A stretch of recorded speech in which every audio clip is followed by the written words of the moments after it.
Olá, tudo bem? Bem-vindos novamente ao curso de especialização em segurança alimentar e nutricional. Hoje nós vamos falar de acesso à alimentação, mais especificamente sobre o combate à fome e à desnutrição. A humanidade não se livrou desse grave flagelo que é a fome, que ainda atinge 800 milhões de pessoas no mundo, especialmente nos países em desenvolvimento. Não conseguimos nos livrar disso, embora houvesse mobilização em torno desse tema.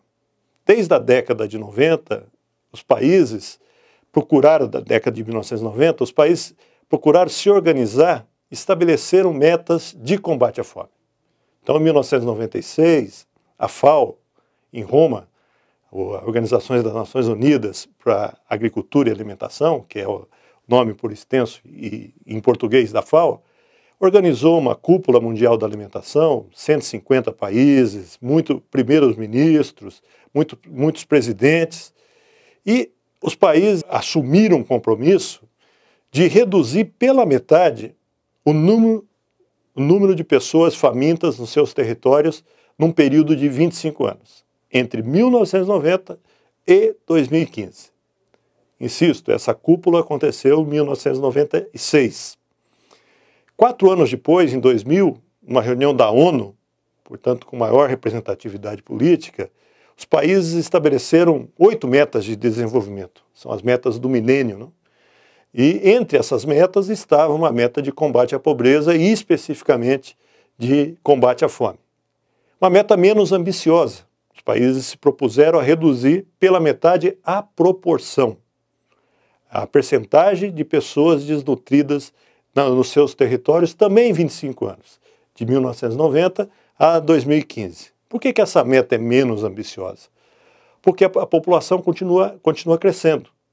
Se ela continua crescendo, a percentagem, para se reduzir a metade da percentagem, a percentagem é mais fácil. Mas os países se comprometeram. E é importante que nós já estamos em 2016, portanto já passamos de 2015, é importante que a gente tente verificar como os países agiram para atingir ou não essas metas. Como é que a gente vê essa meta? Como é que a gente mede a desnutrição? Há várias maneiras de medir a desnutrição.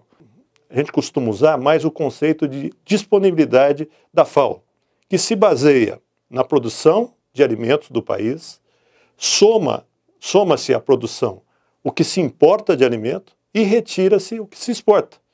A exportação vai alimentar outros povos. E mais algumas coisas que são menos importantes. Então, a disponibilidade de alimentos, medida pela FAO, se mede basicamente dessa forma, pela produção, mais importação, menos exportação. E são vários alimentos, não dá para somar litro de leite com 1 quilo de arroz. Então a gente transforma tudo em quilocaloria, que é a unidade de energia de nutrição para o ser humano. Bom, o que a gente observa na produção de alimentos, na disponibilidade de alimentos no mundo? Tem alimento suficiente para todo mundo? Tem alimento suficiente para todo mundo, com folga.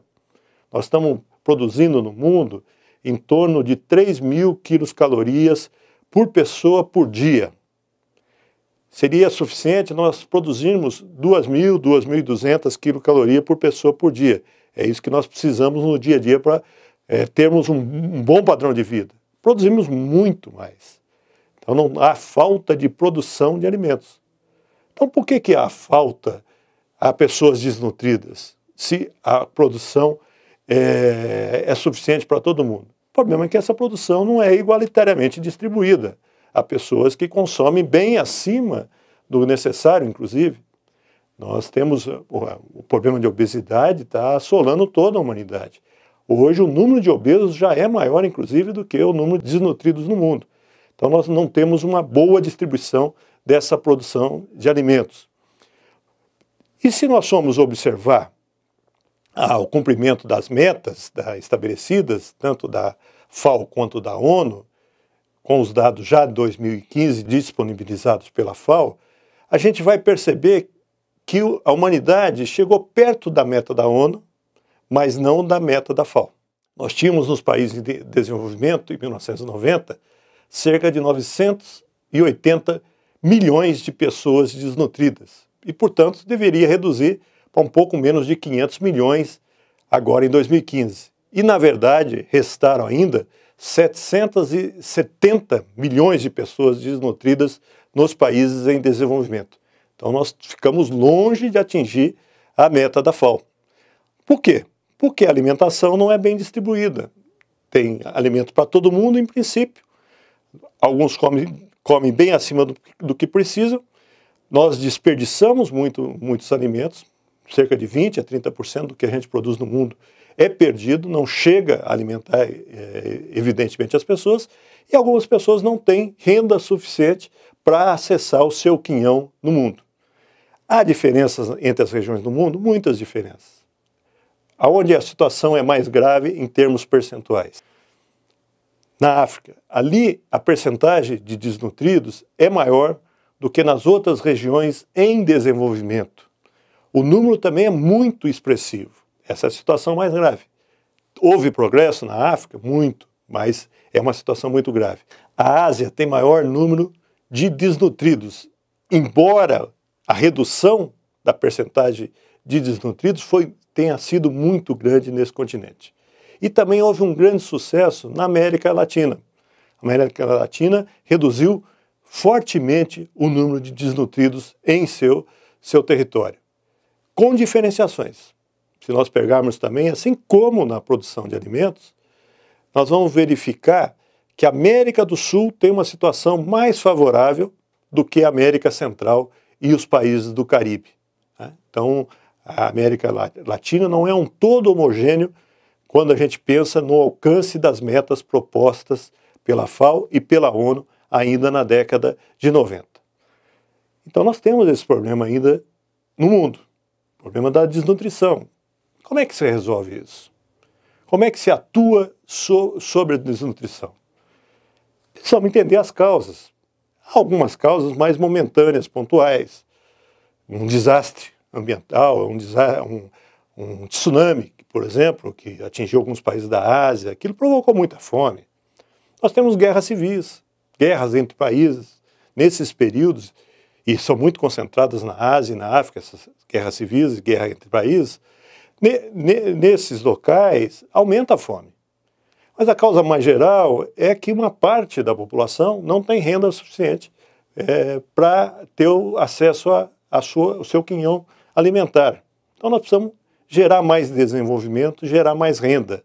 E, se possível, desconcentrar essa renda. Tem que ter política para a produção agrícola? Sim, tem que ter política para a produção agrícola, mesmo porque uma boa parte da desnutrição, por incrível que possa parecer, a maior parte, aliás, está na zona rural. Então, na medida que você promove políticas de aumento da produção agrícola, isso vai significar também aumento da renda dos agricultores, especialmente os agricultores pequenos ou agricultores familiares. Então, não é simplesmente aumentar a produção e gerar mais renda para os agricultores, para eles poderem consumir mais. Então, as políticas voltadas para o aumento da produção são fundamentais quando a gente está pensando no combate à fome. Tem outras políticas. Temos que combater o desperdício no mundo, sem sombra de dúvida. Não faz sentido, em termos ambientais, por exemplo, nós desperdiçarmos 30% do que a gente produz, sem consumir. Basta ver nas casas das pessoas, muitas pessoas jogam comida fora. No consumo há desperdício, muitos produtos, especialmente aqueles mais perecíveis, são jogados fora, não são vendidos. Mesmo porque o comerciante muitas vezes entende que se doar aquele alimento ou fazer ele ser vendido por um preço mais baixo, isso vai ser pior para a sua lucratividade. Muitas vezes a produção é perdida já na colheita ou no transporte. Então, se combater o desperdício de alimentos, seria você aumentar a capacidade, sem aumentar tanto a produção de alimentos, a capacidade de alimentar a população mundial, especialmente naqueles países com grande número de desnutridos. Uma outra política fundamental, e não devemos jamais esquecer, que a alimentação é um direito fundamental, básico das pessoas. Não dá para dizer para uma pessoa que passa fome, espere que isso vai se resolver. Daqui 10 anos, daqui 15 anos, nós vamos ter esse problema resolvido.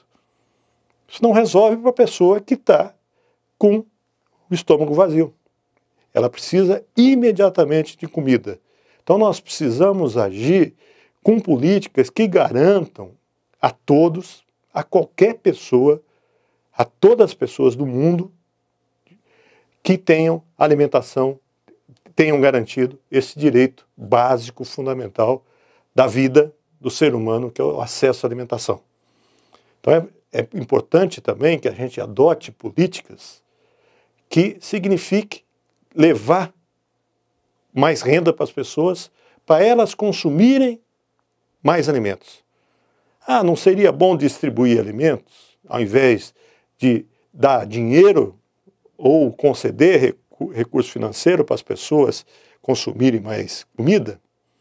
A doação de alimentos é uma alternativa em algumas situações. Quando você tem uma guerra, um desastre natural, que a economia não está funcionando, o mercado não está funcionando, a doação de dinheiro não resolve nada, não tem onde comprar. Então aí tem que ter estoques para doar alimentos. Mas num período mais normal, é melhor que as pessoas recebam, ao invés do alimento, recebam recursos para gastar na economia local. Então, se um país que tem uma produção excessiva de alimentos resolve doar para um país que não tem produção, o que pode acontecer? Nesse país pode afetar ainda mais a sua agricultura. Então seria interessante estimular a agricultura desse país para que ela gerasse internamente a sua produção. A pessoa, a mesma coisa, né? Se a pessoa não tem renda suficiente para garantir o acesso à comida, doar alimento é uma alternativa, mas é muito melhor que ela receba dinheiro. É mais prático, a logística é mais fácil, e ela gasta na economia local. Quando ela recebe alimento, isso foi produzido em outro local. Então, a doação de alimentos, nós temos vários exemplos no mundo, vou citar dois. Um é o Food Stamp, que é uma política norte-americana criada após a Grande Depressão nos Estados Unidos de 1929. Desde a década de 30, existe uma política de suplementação de renda para os norte-americanos, que atinge mais de 10 milhões de famílias norte-americanas. O Brasil tem um exemplo bom também, uma criação da década de 2000, 2003, que foi o Bolsa Família, que também atinge cerca de 14 milhões de famílias brasileiras. Então, as famílias recebem um benefício monetário mensal que gastam, especialmente se o cartão, se a Bolsa Família foi entregue para a mulher, né, que gastam em favor da comida, das necessidades fundamentais da família. E não é simplesmente, e aí está um erro de análise, simplesmente doar o peixe. Não, você está doando também uma forma de estimular a economia local, porque quando a família, numa região pobre, recebe o recurso monetário, ele vai estimular o comércio local, vai comprar no comércio varejista de alimentos, vai estimular a produção agrícola local. Então você gera também um aumento de produção. Então a produção, quando você estimula a produção, você gera aumento de renda, gera aumento de consumo. Quando você estimula o consumo doando recursos ao invés de alimentos, você estimula também a produção. Dá para fazer isso? É caro? Para alguns países é muito caro ainda, né? Alguns países são muito pobres. Mas se tiver vontade política, várias experiências mundiais têm mostrado que mesmo os países com renda per capita baixa conseguem, num período razoável, pequeno, conseguem diminuir a desnutrição na sua população. Bom, eu vou ficando por aqui e até uma nova aula mais para frente nesse curso.